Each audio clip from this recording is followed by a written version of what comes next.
This video is for Chris' parents.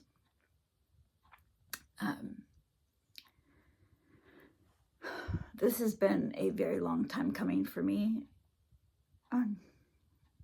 because I felt like I never had closure. When I broke up with Christopher, I felt like he has made me out to be somebody that I'm not, to his friends and family, and that has been really hurtful. And I believed up until recently that Christopher was my friend, and now that I realize that he's not, I'm just no longer interested in pursuing a friendship with him or any type of relationship with him. Trying to find a place to put my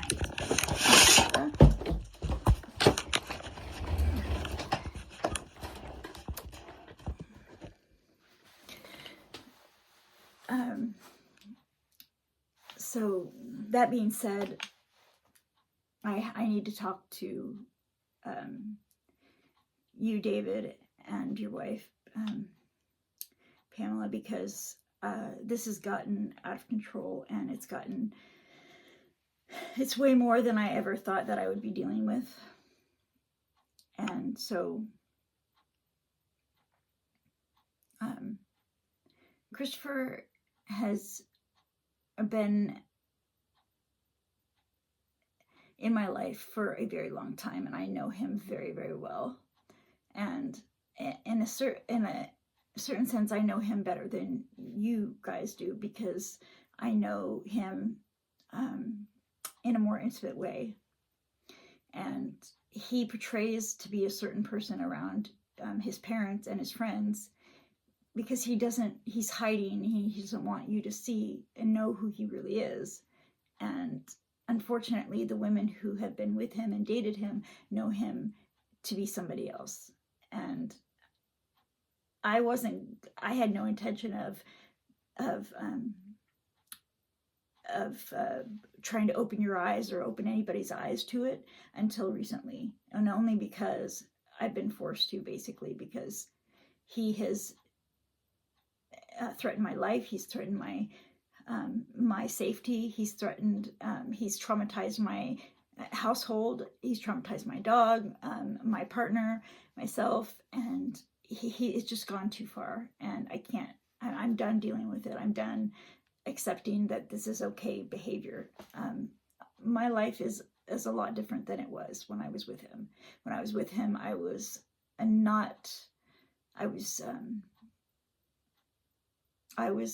just not the same person I am now.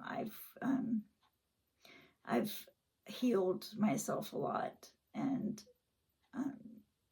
I've come a long ways in my life.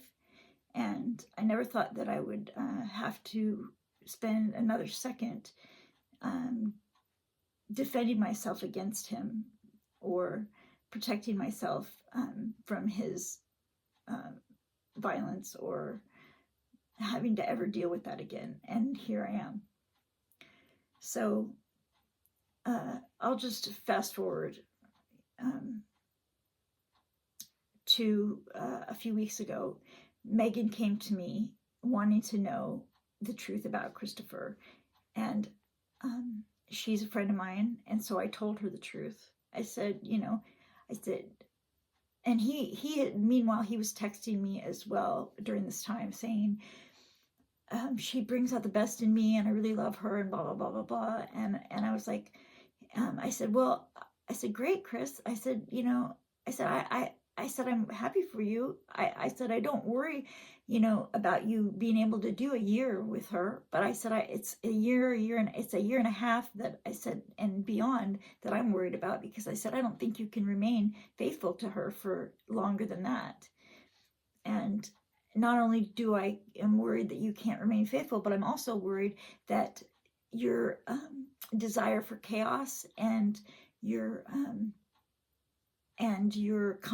comfort level in chaos and in drama and in negativity is the problem. And I said, and I don't know if you have learned how to get beyond that.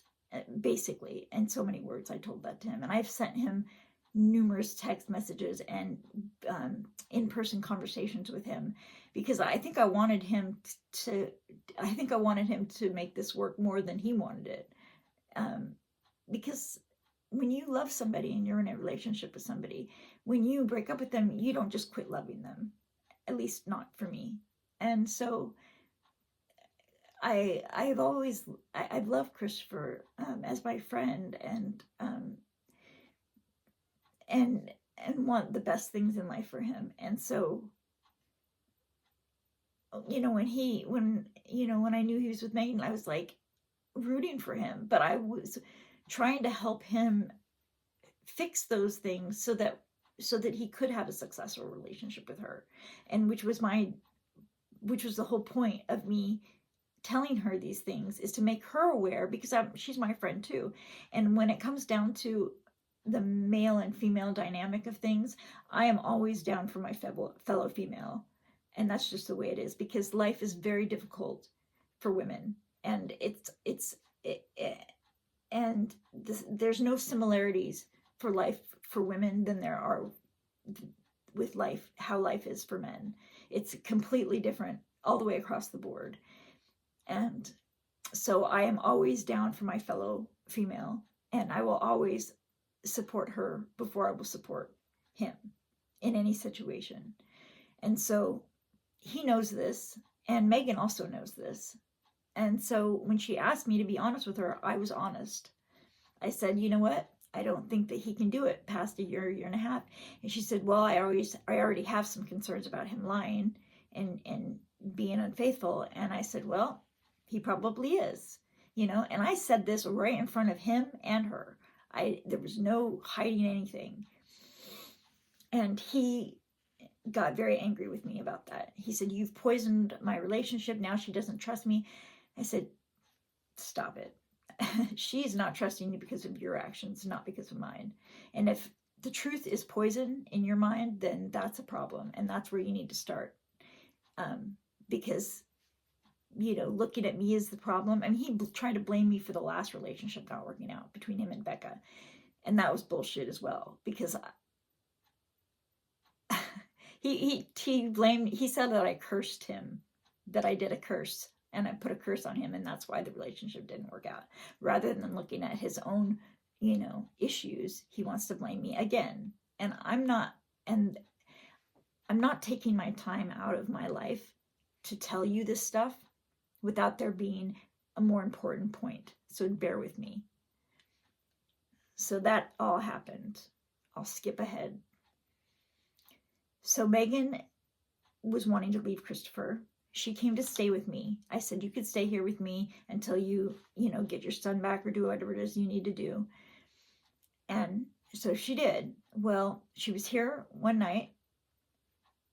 And Christopher came to my house. And first he came in by pulling into my driveway and honking his horn as loud, like over and over and over again, at 1 o'clock in the morning in my driveway. And that was like, what the hell are you doing? And I was like, oh no, here we go. But I wasn't surprised.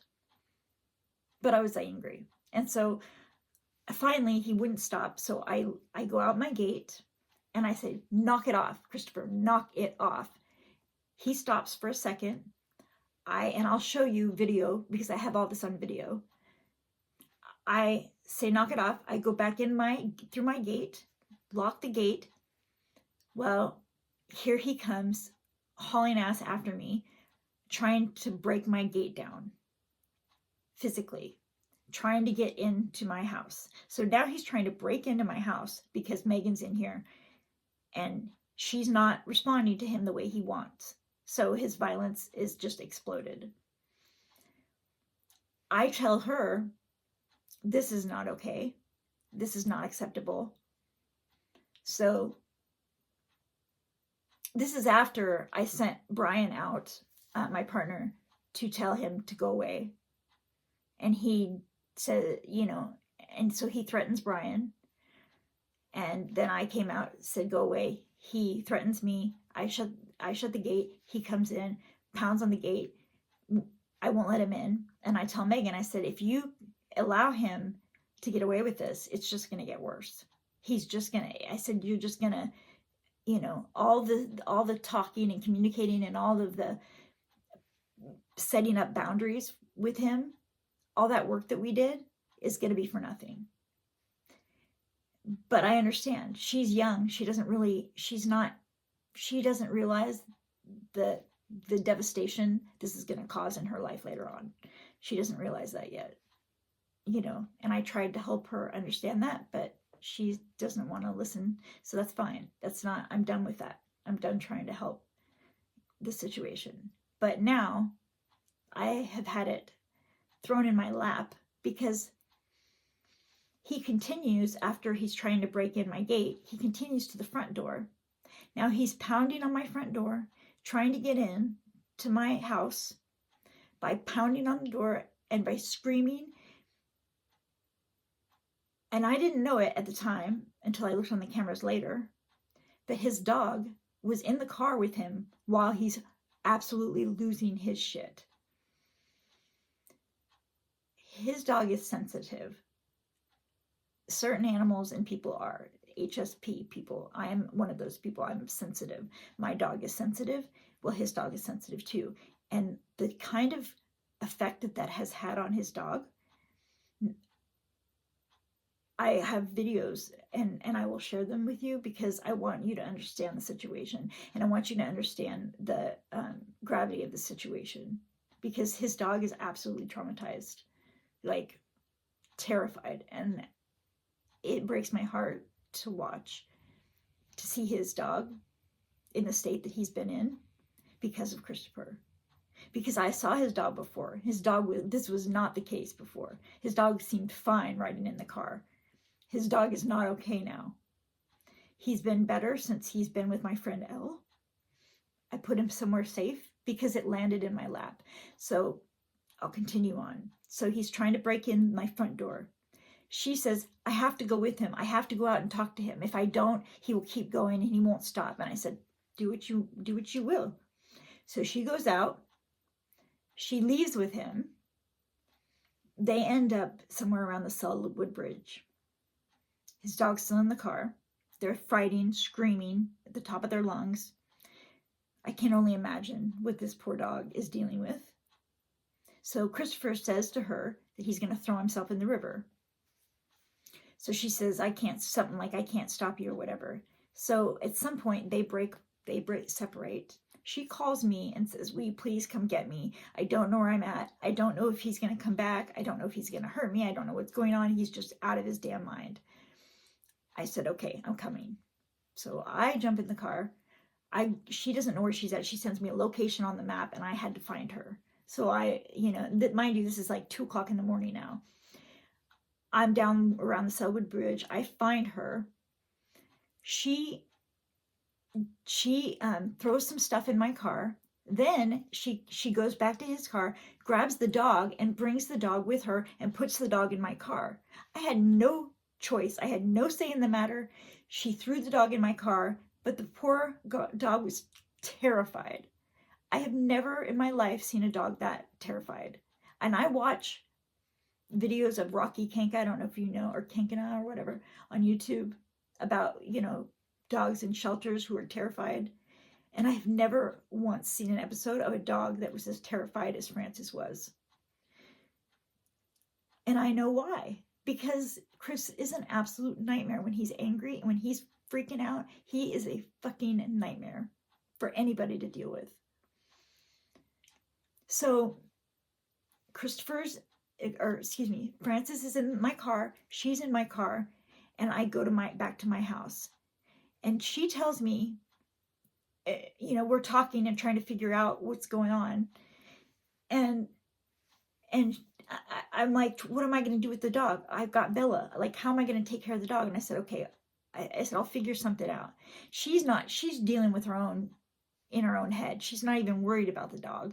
She just kind of throws it on me like it's my, and when I get situations thrown in my lap, I handle them to the best of my ability. I don't I don't put them on other people. I don't go, oh, maybe you should just deal with it, or maybe this should happen. I am a take charge type of person. I handle the situation, and she was clearly not able or capable of handling that situation at the moment, because she was feeding into his violence, feeding into his freaking out. She was fighting with him. She was texting with him. She was doing all this stuff. And I'm like, I didn't want any part of this shit. I wanted no part of that mess of Christopher's. But I had to deal with this dog that is in my car, and he's traumatized. And I was not going to watch while this poor dog got, whatever, So I called my friend Elle, and I said, hey, Elle, can you help me with this dog? So being the awesome friend that she is, she came right to my house, and she took Francis, and she said, okay, I have to have surgery tomorrow, so I'm going to need you to come back and get him, and, in the morning. And I said, okay. So I talked to Megan, and she says, okay, well, I'll come and get him when I get back from the clinic, because she's going to the clinic. And I said, okay. So fast forward, it's time that she's supposed to be coming back, and my friend Elle has the dog, and she's like, where is Megan? She's not picking him up. She's not here, and I need to go. And I'm like, okay, well, I'll come and get him. So I go to Elle's house. I pick up the dog, bring the dog back to my house. In that time, I don't know where Chris is at. I don't know if he's psycho. I don't know what the hell's going on. So I call my friend Gary, because Chris has threatened to burn down my house by this time. He's threatened to kill me. He's threatened to do all of this stuff. And so I don't know I'm like, my safety's at risk. Meanwhile, Francis is shaking and terrified and trying to curl up into a little ball on the floor of my car. I made Francis a promise, and I told him that I would never let him get hurt again, that he was safe with me, and that was never going to be a problem again. He needed that at the time. Francis was so terrified. I can't even, I've taken a footage of him, but I didn't take footage that night, and I should have.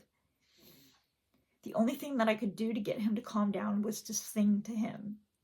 When I started singing to him, he stopped panting, he stopped shaking, and he turned and he looked at me. For the first time, he made eye contact with me. And I connected with him. He licked my face and he said, thank you for helping me. And I felt that. And I promised him that I wouldn't let anybody hurt him. And I promised him I would keep him safe. And that meant something to me. And that is important to me. My promises are important, whether it's to a human or an animal, whoever. That's important to me.